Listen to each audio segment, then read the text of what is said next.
Alors, bonjour, il me fait plaisir de m'adresser à vous, à la population de Lévis, pour simplement vous indiquer que vous êtes ici dans notre petite salle vidéo qu'on a aménagée pour l'occasion. Donc, et je tiens à vous dire que l'accès à l'hôtel de ville est limité à quelques personnes seulement.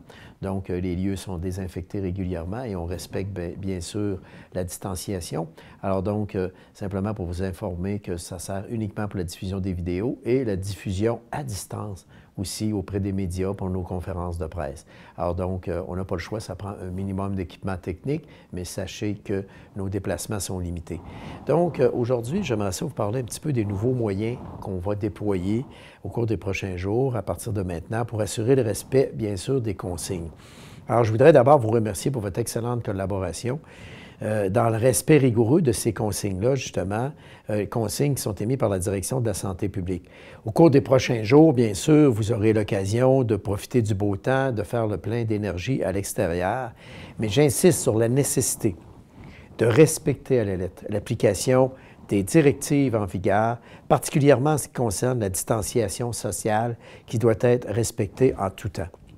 Donc, nous, à la Ville de Lévis, on maintient l'accès public aux parcs et aux espaces verts.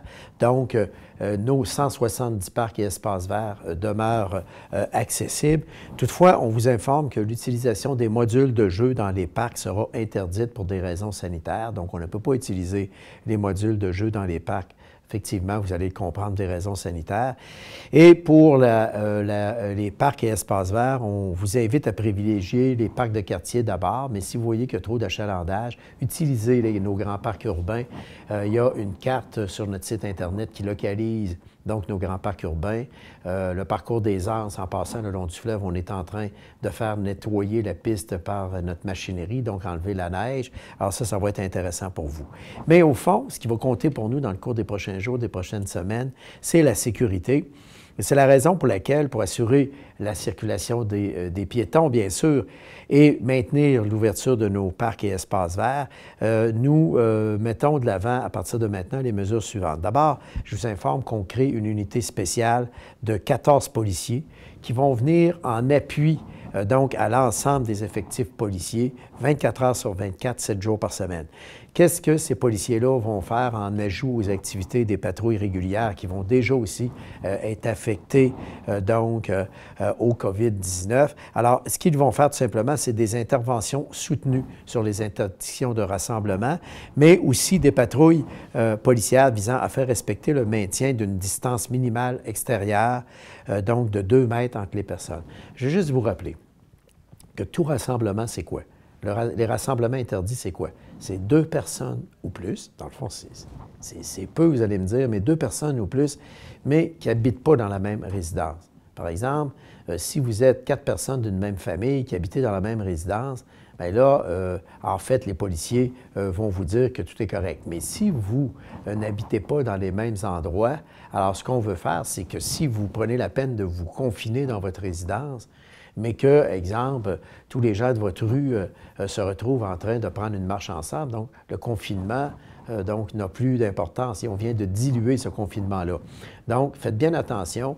Lorsque vous prenez des marches avec des gens qui vous rendent visite, il faut garder absolument la distance de 2 mètres. C'est ça qui va être important au cours des prochains jours, au cours des prochaines semaines. On va installer aussi dans l'ensemble de nos parcs, d'ici lundi prochain, des affiches avec des pictogrammes indiquant que l'interdiction des rassemblements et aussi la fermeture des modules de jeu dans les parcs.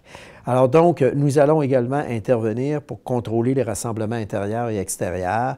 On va surveiller les commerces et les édifices qui sont fermés, les bâtiments de la ville, les lieux propices au rassemblement, la surveillance des services essentiels. On va aussi répondre aux appels. C'est pour ça qu'on ajoute une escouade spéciale en lien avec le signalement et les plaintes. Donc, on vous invite, si vous considérez qu'il y a des situations problématiques. Jusqu'à maintenant, on a eu 101 signalements. Et je tiens à vous dire, c'est important de les faire, ces signalements-là, parce qu'on avait 70 des signalements au cours de la dernière semaine sur les 100 signalements qui étaient justifiés en passant.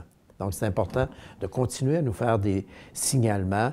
Et s'il y a non-respect des directives, bien, je tiens à vous dire que le service de police se verra dans l'obligation d'émettre des constats d'infraction. Donc, et vous savez que le gouvernement a établi un seuil minimal pour les amendes, c'est 1 000 $. Alors, c'est assez élevé. Alors, on vous demande de bien suivre les consignes et à ce moment-là, il n'y aura pas de problème. Mais on va y aller surtout d'abord, dans un premier temps, en prévention. Donc, si vous avez une urgence, c'est comme d'habitude, 911. Si c'est une dénonciation, le 418-832-2911, 418-832-2911.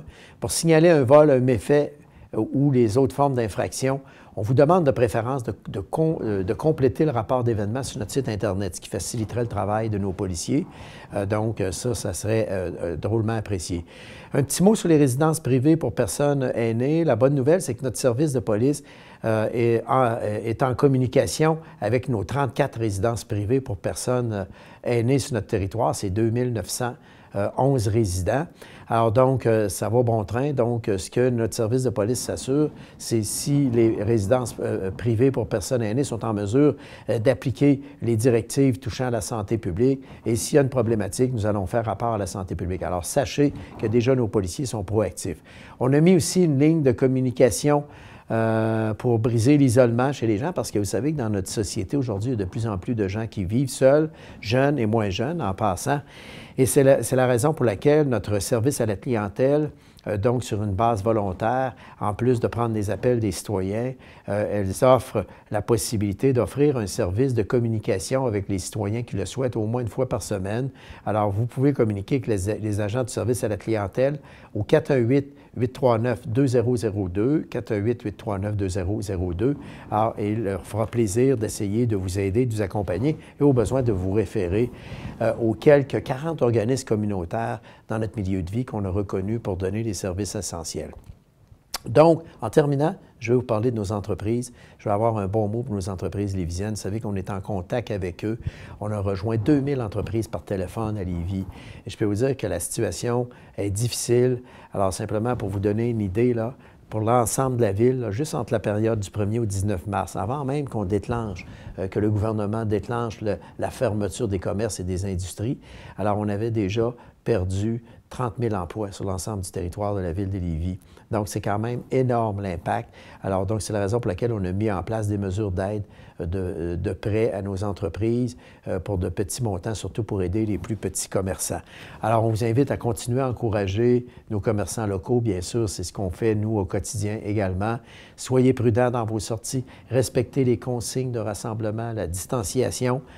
C'est la formule magique pour nous permettre de circuler minimalement dans nos villes et dans nos communautés. Alors, je voudrais vous remercier en terminant de votre excellente collaboration. Ça va bien à Lévis et sachez que même si on a un petit peu plus de cas à Lévis que dans l'ensemble de la région Chaudière-Appalaches, je vais juste vous donner une statistique. N'oubliez pas qu'on a le tiers des emplois de toute la région Chaudière-Appalaches sont concentrés à Lévis. On a beaucoup aussi de services en matière de santé, etc. Alors donc, c'est un peu normal qu'on ait un peu plus de cas, puisque évidemment, on est plus densifié. C'est le tiers de la population de toute la région Chaudière-Appalaches, Lévis. Alors, mais je pense qu'avec la santé publique, on a encore fait des vérifications. Tout est sous contrôle, même dans les résidences pour aînés. Vous avez vu, il y a certaines difficultés dans certaines résidences. Mais sachez une chose, c'est que la santé publique a pris le contrôle de la situation bien en main pour stopper la propagation et faire en sorte qu'on puisse l'isoler complètement. Alors, merci pour votre excellente collaboration. Profitez du beau temps, prenez l'air, mais s'il vous plaît, lorsque des policiers vont vous aborder, respectez les consignes qu'ils vont vous donner. C'est extrêmement important. Vous allez leur aider à faire le travail et vous allez vous aider vous-même aussi. Ne l'oubliez pas. Merci infiniment et bonne journée et bonne fin de semaine.